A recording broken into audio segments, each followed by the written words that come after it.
লীগকে আবার আওয়ামী লীগ নিষিদ্ধের দাবিতে রাজপথে নামতে হয়, এটাই হচ্ছে এই অন্তর্বর্তীকালীন সরকারের অন্যতম প্রথম ব্যর্থতা।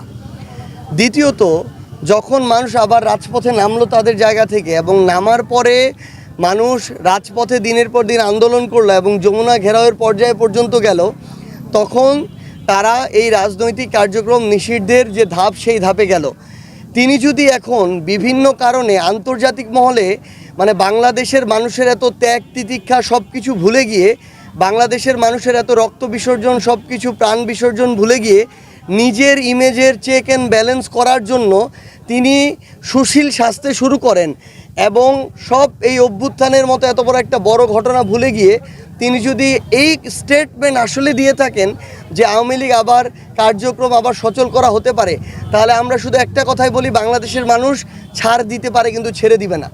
মানে এত বড় একটা দেশ, এত মানুষের আকাঙ্ক্ষা অভ্যুত্থান সব কিছুকে স্যাক্রিফাইস করে আমার আন্তর্জাতিক মহলে নিজের ইমেজের চেক অ্যান্ড ব্যালেন্স করতে হবে, এই রকম মানুষকে আমরা প্রধান উপদেষ্টা হিসেবে ওই জায়গায় তাকে ওই চোখে দেখে ওখানে বসানো হয় নাই।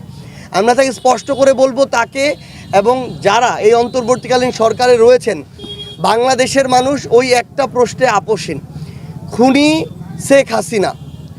বাংলাদেশের দেয়ালে দেয়ালে এই লেখাটা লেখা হয়ে গিয়েছে, রক্ত দিয়ে লেখা হয়েছে।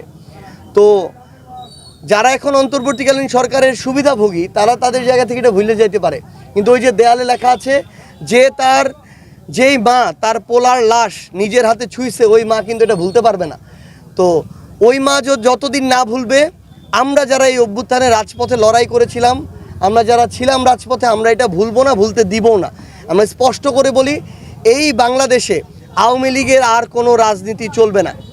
এই বাংলাদেশে স্পষ্টভাবে আওয়ামী লীগের রাজনৈতিক কার্যক্রম নিষিদ্ধ হয়েছে এবং আওয়ামী লীগ দল হিসেবে আইনগত প্রক্রিয়ায় নিষিদ্ধ হবে এবং এটা করতে হবে, এটা ছাড়া আর অন্য কোনো অপশন নাই। একটা রাজনৈতিক দলের এটা ব্যক্তিগত চয়েস, আমরা কাউকে বলবো না যে আমাদের সাথে যুক্ত হয়ে যান।